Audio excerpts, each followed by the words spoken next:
128 rescued kidnapped victims, including children, to their families. While handing over the victims, the NSA urged Nigerians not to politicize security issues and support ongoing drive to further secure the nation.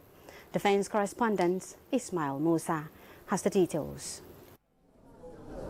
It's a fresh breath of freedom for these kidnapped victims who were rescued at different times this month following joint intelligence and security operations. 128 victims, including children, all from Kauranamoda local government area of Zamfara state. They were held captives in deplorable condition by armed groups. 42 individuals, 14 males, 27 females, and a toddler. The second batch were rescued on the 19th of August, comprising 34 males and 4 females. Among the rescued second batch, lost one of the children due to illness. One of the women that was rescued had a premature birth. The child is presently in an incubator in the medical facility. Abdullah Salisu says he was held for 42 days before the rescue operation. The National Security Advisor enjoined Nigerians to support the ongoing efforts to further secure the nation.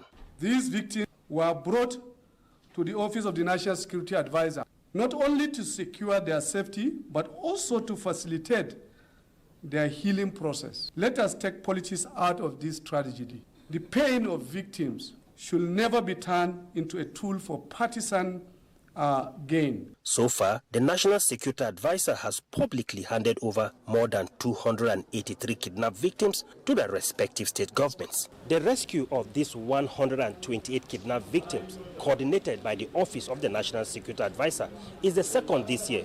60 kidnapped victims were earlier rescued in April this year. In Abuja, Ismail Musa, NTA News. The Minister of Information and National Orientation, Muhammad Idris, is confident of transforming and leading the agency under his watch, including the Voice of Nigeria, as a pro-Nigeria and pan-African station dedicated to telling the positive stories coming out of Nigeria and Africa continent. The minister reaffirmed this in a message at the flag-off for the restoration of Voice of Nigeria's shortwave transmission using the 250 kilowatt superpower transmitter. For some time now, Voice of Nigeria, the authoritative voice, has lost its voice on terrestrial transmission using the shortwave. Years of silence and wait is about to be broken. There are over 60% of the listeners on radio are on transmitter radio, using transistor radio. Voice of Nigeria want to take the lead. Many of our listeners around Africa are talking to us, please, when will you bring back our transistor? So we are promising them today, but that the grace of God, what is happening here is to give them a space, give them a voice. Effort to restore the rotating antenna is in line with the new vision to transform the landscape of public broadcasting and make Voice of Nigeria a brand in global radio broadcasting.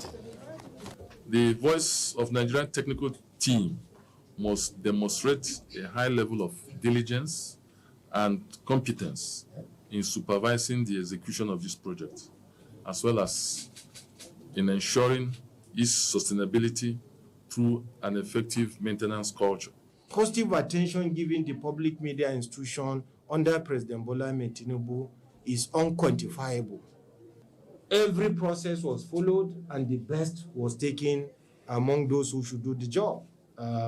So we want to assure all Nigerians on behalf of management and staff that the process of the revival of Voice of Nigeria 250 kW DRM had just begun. It's a huge setup that will definitely make every Nigerian proud to have it on air, and will be able to reach out to foreigners, other countries, and Nigerian diaspora, everybody. Ongoing upgrade of broadcast equipment across agencies under the Federal Ministry of Information and National Orientation is in line with the administration's vision of modernizing public broadcast infrastructure.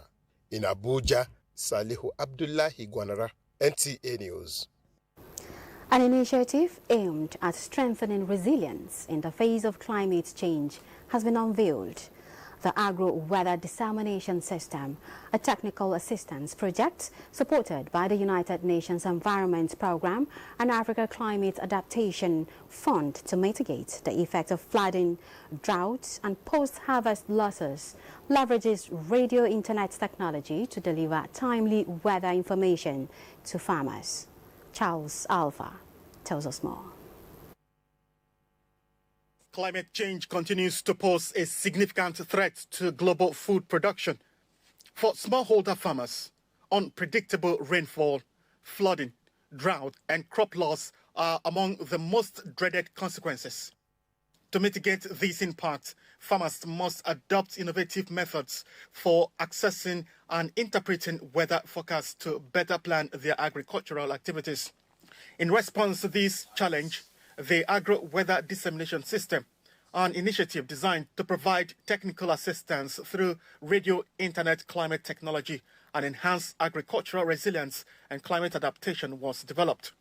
The Agro-Weather Dissemination System, supported by the United Nations Environment Programme and the Climate Technology Center and Network in collaboration with the Nigerian Meteorological Agency, was officially unveiled to deliver timely, accurate and practical climate services directly to farmers.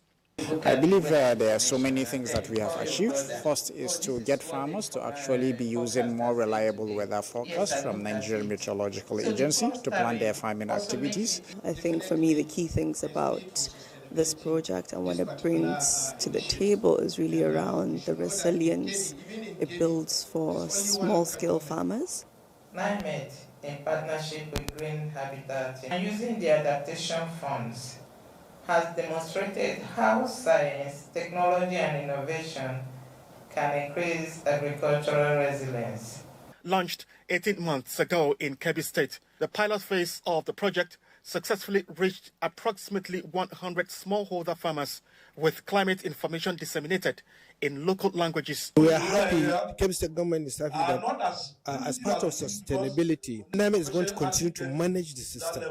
So which means even if Raneta has finished, NIMET is there. Selected farmers were provided with smartphones and radios to facilitate real-time monitoring of weather conditions. Charles Alpha, NTA News. And let's take a check on Wednesday's weather prospects.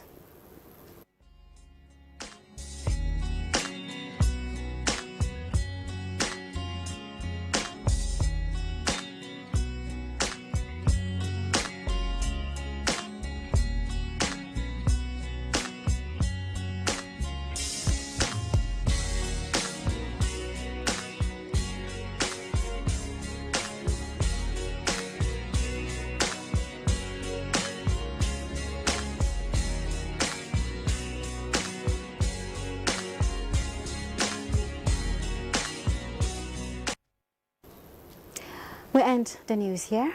Thanks for being a part of it. I am Comfort Fashion, and my sign language interpreter has been Shegun Ajayi.